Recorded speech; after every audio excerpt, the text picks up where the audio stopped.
reported. The African Editors Forum said it had become common for reporters covering protests in these countries to be threatened or subjected to violence. Burkina Faso, Mali, and Niger recently announced their withdrawal from the Economic Community of West African States following the creation of the Alliance of Sahel States in response to ECOWAS, suspending the three countries after the military takeovers, which occurred in August 2021 in Mali, September 2022 in Burkina Faso, and July 2023 in Niger. According to the African Editors Forum, the deterioration of the political and security environment had brought increased pressure on journalists, worsening the environment for journalism and access to plural media. It added that the situation was also compelling news organizations fearing for their safety to resort to the publication of news and information favorable to the military leaders, gradually overshadowing critical Monday in the capital, Tripoli. Libyan officials said, feeling tension in the western part of the North African country. Abdel Rahman Milad, who commanded a Coast Guard unit in the western town of Zawiya and was sanctioned in the Sayad area in the western part of Tripoli. Footage circulated online showed a white Toyota Land Cruiser for Milad with bullet marks on its side. Both officials spoke on condition of anonymity for their safety. There was no comment from the Tripoli-based government of Prime Minister Abdul Hamid Diba. Muhammad Dawi, a militia leader in western Libya, mourned Milad's death. In a statement posted on Facebook, he called for an investigation to bring the perpetrators to account. Libya has been plagued by corruption and turmoil since a NATO-backed uprising toppled and killed longtime dictator Muammar Gaddafi in 2011. The country has since then split between two administrations, each backed by armed groups and foreign governments. Muhammad Dawi, a militia leader in western Libya, mourned Milad's death. In a statement posted on Facebook, he called for an investigation to bring the perpetrators to account. Libya has been plagued by corruption and turmoil since a NATO-backed uprising toppled and killed longtime dictator Muammar Gaddafi in 2011. Amid the chaos, the oil-rich country has emerged as a major conduit for people from Africa and the Middle East fleeing wars and poverty and hoping to reach Europe by crossing the Mediterranean Sea. In June 2018, the Security Council imposed sanctions on Milad and 5 other leaders of criminal networks allegedly engaged in trafficking migrants and others from Libya. At the time, Milad was described as the head of a Coast Guard unit in Zawiya that is consistently linked with violence against migrants and other human smugglers from rival gangs. Rapper Macklemore has cancelled an upcoming gig in Dubai due to the ongoing war in Sudan, which has already killed tens of thousands and left millions hungry. The crisis in Sudan is catastrophic, Macklemore said in an Instagram post on Monday. Some food security specialists estimate up to 2.5 million people could die of starvation and illness by October. The United Arab Emirates, the largest in the Gulf, is accused of funding the Rapid Support Forces, one of the warring sides in Sudan. Macklemore's decision to cancel the gig has sparked protests against politicians and has pushed the conflict into popular culture. The Rapid Support Forces, a militia fighting against the Sudanese army, faces accusations of sexual violence, looting, and ethnic cleansing. A Human Rights Watch report suggests the group may have committed genocide against non-Arabs in a city, which it denies. The Rapid Support Forces' roots trace back to the Janjaweed militia, which was accused of genocide 20 years ago. The United Arab Emirates has been accused of using drones and civilian aircrafts to transport weapons to the RSF during the Sudan conflict. The United Arab Emirates is accused of gaining an economic foothold in the Red Sea and profiling from Sudan's resources. including gold mines in the Darfur region. A Swiss aid organization claims the United Arab Emirates is importing billions of dollars worth of precious metals from Africa, including Sudan. The UAE government has described the allegations as baseless and unfounded and has called for an immediate ceasefire and a peaceful solution through dialogue. Arabia. The Emirati and Saudi embassies in London have not responded to a request for comments by newsmen. The world believes that the Arab rivals are economically powerful and unlikely to be sanctioned, and that any such measures would be difficult to implement. However, he suggests that the UAE and Saudi Arabia care greatly about their international reputation and that soft power threats are more powerful than hard power. Dr. Crystal Murphy, a specialist in East African finance, compares the South African boycotts to the protests against apartheid. She believes that public and celebrity organizations as the winner of the July 28th election, but has not published complete voting tallies. Venezuela's opposition has published its own tallies, showing a landslide win for its candidate, Edmundo Gonzalez. The post-election street protest left some 27 people dead and 2,400 more arrested, according to report. The Venezuelan government has blamed the opposition for the deaths, while opponents accuse the government of carrying out a campaign of repression. Alfredo Romero, the president of the non-governmental human rights organization Foro Penal, wrote on X on Sunday that 86 teenagers arrested during the protest had been released from prison in recent days. Mexico's lower house of Congress is slated to open debate on Tuesday on a controversial judicial reform, and it's expected to pass the legislation later in the week. Ricardo Monreal, the ruling party leader in the chamber, said on Sunday. The judicial overhaul proposed by outgoing President Andrés Manuel López Obrador and backed by incoming President Claudia Sheinbaum has sparked a strike by judicial workers, strained relations in the United States, and spooked foreign investors. ATN gathered that the backbone of the constitutional reform will see more than 7,000 judges and magistrates elected by popular vote. It would reduce the number of judges on the Supreme Court from 11 to 9 and shorten their terms from 15 to 12 years. Court 90th player Persol sustained a bullet wound to his chest and he is in serious but stable condition. He has been released and is recovering. A 17-year-old suspect is in custody and charges are impending, according to report. Footage shared on social media showed a shirtless Persol being walked to an ambulance by paramedics and sitting on a gunny as he held the shirt to his chest.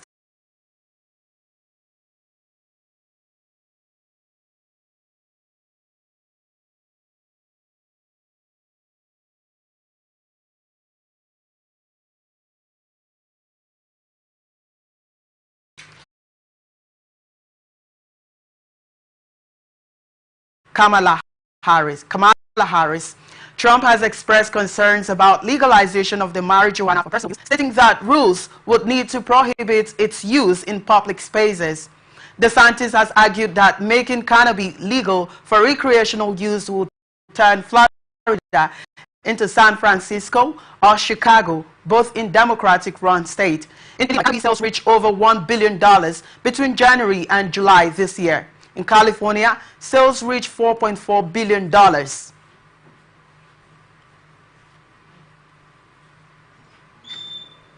In 2016, however, it is unclear how compared to black market sales, which are pervasive and larger than the legal market.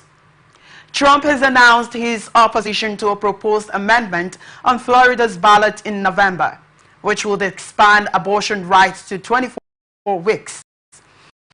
Initially supporting the proposal, Trump later clarified that he would not specify how he would vote in the ballot, stating that the 6-week period was too short. Trump, whose Mar-a-Lago estate in Palm Beach, Florida, will vote no.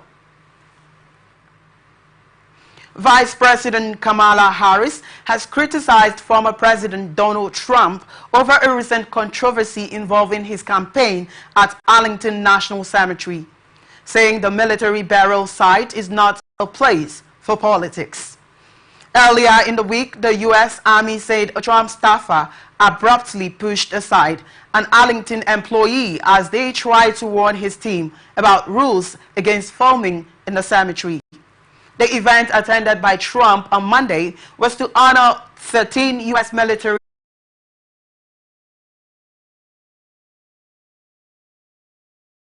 while Trump's running mate J.D. Vance saying that Ms. Harris can go to hell.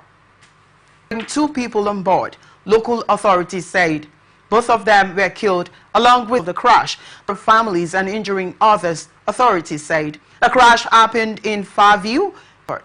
The Federal Aviation Administration said it is now investigating the incident along with the National Transportation Safety Board.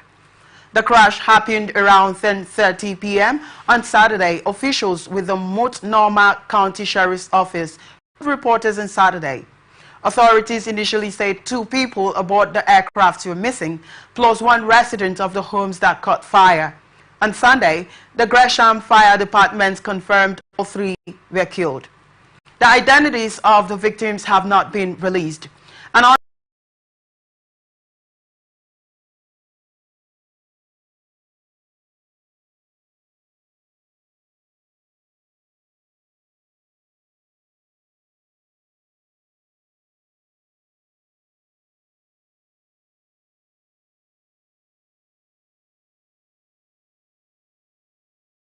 (46-63) in a disjointed match, Golf hit 19 double faults in the 3rd set and produced 3 in the final game, allowing Navarro to win. Navarro expressed his excitement at making the quarterfinals, citing his birthplace and the city he was born in. She said she would need to maintain her focus after collapsing mentally in the previous meeting, but frailties on serve, including 3 back-to-back double faults in the 3rd set, and 60 unforced errors helped Navarro reach the quarterfinals at Flushing Meadows for the first time. Navarro will go on to play 26th seed Paula Badosa in the last 8 after the Spaniard thrashed China's Wang Yafan 61-62 earlier on Sunday. Navarro's victory ends Golf's bid to become the first woman to defend the U.S. Open title since Serena Williams in 2014. It also makes the 23-year-old the youngest American woman to reach the quarterfinals at both Wimbledon's election board to get his name off the state's ballot ahead of November's U.S. presidential election. Just months after he fought to have his name, the election board denied his request to remove his name as a third-party candidate. The former independent candidate suspended his campaign in August and endorsed the Republican nominee, former President Donald Trump. Since then, he has fought to remove his name from ballots in several battleground states, saying he wants to avoid a Democratic win in those key races. The lawsuit filed in North Carolina's Wake County Superior Court alleges the state has irreparably harmed Mr. Kennedy and interfered with his right to free speech by denying his request to be removed from the ballot. Mr. Kennedy's lawsuit stated that with ballot deadlines looming, he had no choice but to turn to this court for immediate relief. The state's majority Democratic board voted to deny his request earlier in the week, saying it would be impractical to remove him as some counties has already begun printing absentee ballots. The 40-year-old has said that he will work to remove his name in battleground states where his presence would be a spoiler. Since suspending his campaign, Mr. Kennedy has thrown his support behind Trump, who has vowed to appoint Mr. Kennedy as a member of his presidential transition team should he get elected. Mr. Kennedy, who had been a member of the Democratic Party for most of his life, added that by staying on the ballot in the battleground states, he would likely hand the election over to the Democrats, with whom he disagrees on the most existential issues. Meanwhile, he's trying to remain on the ballot in New York, a traditionally blue state that favors Democratic candidates, where his presence likely would not alter the election's outcome. You're watching the international news on Atlantic Television Network. We'll be back after this short break. Please do stay with us.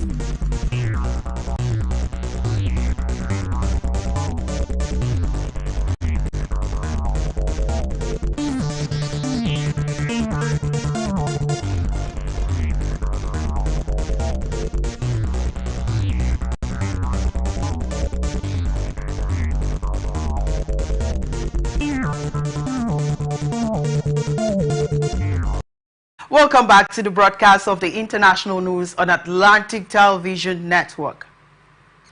We are open for adverts, placements, bookings, and commercials. And you can connect with us and watch us on ATN socials. On Facebook and YouTube is Atlantic Television Network. Instagram and TikTok, Atlantic TV Network 1.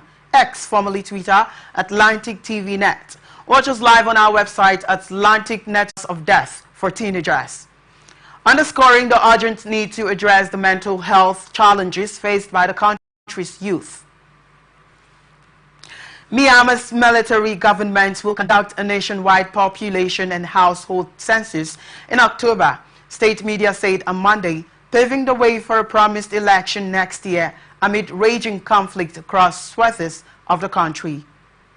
The census data collected between October 1st to 15 will be used to hold a general election next year, Junta Chief Minister Aung Hlaing told a meeting on Sunday. State media reported. Minister Aung Hlaing has emphasized the importance of the census for compiling accurate voter lists for a free and fair multi-party democratic general election. The proposed election has been widely criticized as a sham and unlikely to be recognized by Western countries. Several parties have disbanded for not registering to run, including the dominant National League for Democracy. The country has been in turmoil since the military ousted Aung San Suu Kyi in February 2021. Many National League for Democracy politicians, including Suu Kyi, were arrested, while those who fled said the junta's allegations of fraud over voter lists were baseless and trumped up to justify the coup. The coup sparked widespread protests that were met with a brutal crackdown that transformed the demonstration into an armed resistance movement. It has since combined with many established ethnic minority armies to become the most significant challenge to the military in decades. The military government in July said 27 of the parties that have registered for the election have denounced the rebellion. The junta does not have effective control of Myanmar, having lost complete authority over townships, covering 86% of the country's territory that houses 67% of the population, the Special Advisory Council for Myanmar said in a May report. Earlier this year, thousands of young people also fled abroad after the junta's call for conscription to replenish its weakened forces. Last month, Chinese Foreign Minister Wang Yi promised technological assistance for the census-taking process for the all-inclusive election at a meeting with Minister Aung Hlaing, according to junta media. The parallel national unity government comprising former lawmakers and other junta opponents said the international community and neighboring countries should denounce the election and the census process. Russia said on Sunday that it had thwarted a massive Ukrainian drone attack by downing 158 drones across 15 regions, including 2 over the capital Moscow. A coal-fired power plant near the city was reportedly hit, as was an oil refinery within the city boundaries. Russia's defense ministry said most of the drones, 122, were downed over the regions of Kursk, Bryansk, Voronezh, and Belgorod, which border Ukraine, adding that their defenders are repelling an attempted massive UAV attack on the territory of the Bryansk region. Regional Governor Alexander Bogomas said ATN also gathered that the barrage comes just days after Ukraine's energy infrastructure was targeted by over 200 Russian drones and missiles in one of the biggest such attacks. It is also nearly a month since Ukraine went to the offensive in Russia's Kursk region. Even as Russian troops continue their steady advance in eastern Ukraine, both sides have targeted energy infrastructure since Russia began its campaign in Ukraine in February 2022. A local official in the Moscow region said 3 drones have tried to hit the Kashira coal-fired power station, but neither victims nor damages were recorded, adding that electricity was still reaching clients correctly. Russian news agencies also reported a fire at a Moscow oil refinery in Karpotinia, though Mayor Sergei Sobyanin said there was no damage or casualties. In the Belgorod region, Governor Vyacheslav Gladkov said that the glass of 3 residential buildings in Belgorod was damaged, and in one private residence, a utility building was completely destroyed. On Wednesday, Ukrainian drones struck 2 fuel depots, setting them ablaze in southwest Russia's Rostov region and the northern Kirov region. South Korea's health ministry on Monday said it was deploying military doctors to assist in some hospital emergency rooms due to a shortage of medical staff, but disputed a warning by some physicians that the system was on the verge of collapse. A strike by doctors has increased strain on the medical system, but Vice Health Minister Park Min-soo said that while some hospitals had shortened the hours of emergency room operations and were working with fewer doctors, reports that some major hospitals had been suspended emergency room operations were false. The government plans to initially send 15 military doctors to emergency rooms that had been particularly badly affected and assign 235 military doctors and community doctors who will be rotated into troubled hospitals from September 9, according to report. Earlier on Monday, the National Association of Medical School professors said in a statement that emergency rooms were not providing normal services and a collapse of the healthcare system had already started. Thousands of trainee doctors, including interns and resident doctors, walked off the job in February to protest against a plan to lift medical students' numbers by 2,000 a year to meet what authorities project will be a severe shortage of doctors.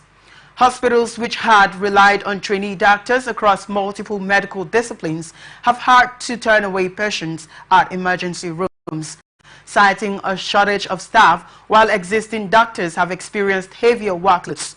The government said there are particular concerns about the impact of a 3-day autumn holiday starting September the 16th, which could put more pressure on emergency room operations. The government said it is readying 4,000 local clinics and smaller hospitals that would open in turn during the holidays. South Korean police have launched an investigation into Telegram that will look at whether the encrypted messaging app has been complicit in the distribution of sexually explicit deepfake content, news agency said on Monday. Yonhap quoted the head of the National Office of Investigation. However, the office's Cyber Investigation Bureau declined to comment on the report. The launch of an investigation would follow public and political outrage over digital deepfake pornography featuring South Korean women, with local media reporting such content is often found in Telegram chat rooms.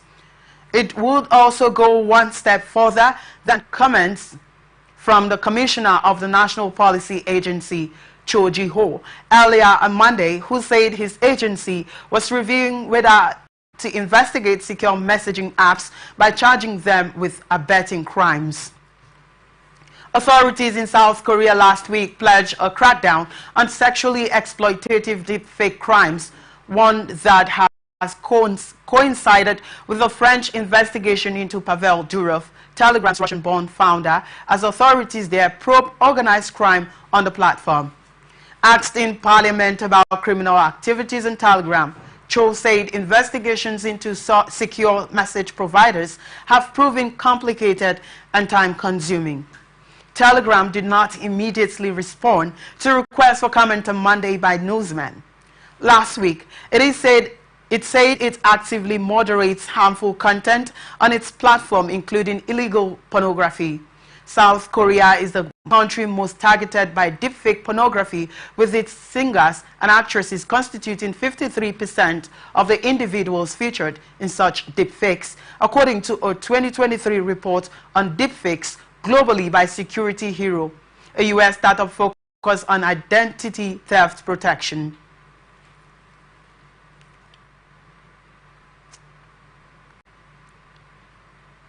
Police in the country say the number of deepfake sex crime cases they have taken on so far this year has surged to 297. That compares to 156 for all of 2021 when data was first collated. Most victims and perpetrators are teenagers, they say. In addition to urging social media firms to more actively cooperate with the deleting and blocking of such content, South Korea's media regulator has asked French authorities for regular cooperation in Telegram-related problems and facilitating direct communication with Telegram. Additionally, the South Korean government said on Friday that it will push for tougher laws to make the purchase or viewing of sexually exploitative deepfakes a criminal act. Former child care worker in Australia has pleaded guilty to raping and sexually abusing dozens of young girls under his care for over 20 years. Ashley Paul Griffith, 46 years old, confers to committing 307 offences at child care centres in Brisbane and Italy between 2003 and 2022. A Queensland court heard on Monday. Most of Griffith's victims were under the age of 12, the court heard. The judges associated took over 2 hours to read out of all the charges against him. Police have previously described Griffith as one of Australia's worst ever pedophiles. ATN learned that the charges against him included 28 counts of rape, 190 counts of indecent treatment, 67 counts of making child exploitation material, 4 counts of producing such material, and 1 count of distributing it. Several of his victims and their families were in court on Monday, and some parents cried when the names of their children were read out, according to report. Griffith was arrested in August 2022 by Australia's federal police after they found thousands of photographs and videos related to his abuse that were uploaded onto the dark web. Although faces were cropped out of the footage, investigators managed to trace them to Griffith because of a unique set of bed sheets seen in the background of the videos. Police believe he recorded all his offenses on his phones and cameras. He was charged in November last year with more than 1,600 child sex offenses, but most of these were eventually dropped. Griffith remains in custody and will be sentenced at a later date. Trained tiger handler has been hospitalized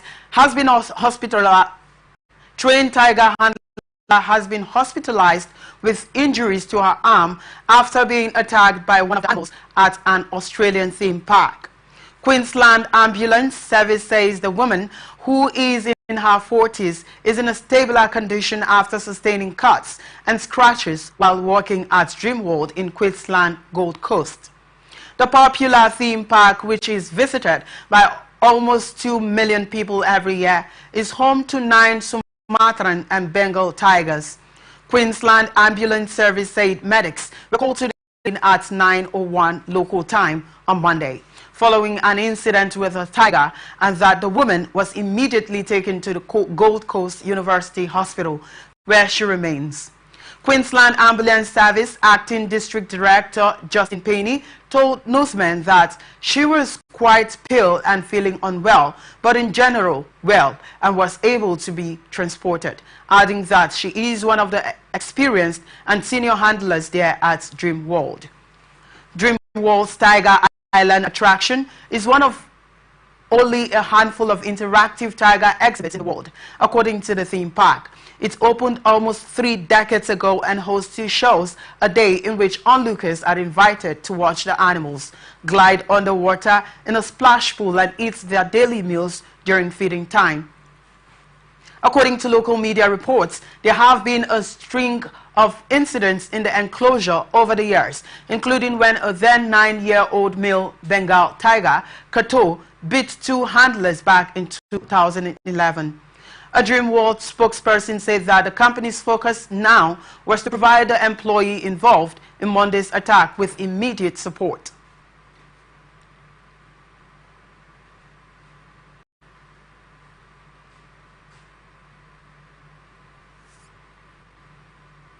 And that's it on the news for today. Before we go, another look at the major stories. We told you that editors decry attack on press freedom in Niger, Mali, and Burkina Faso.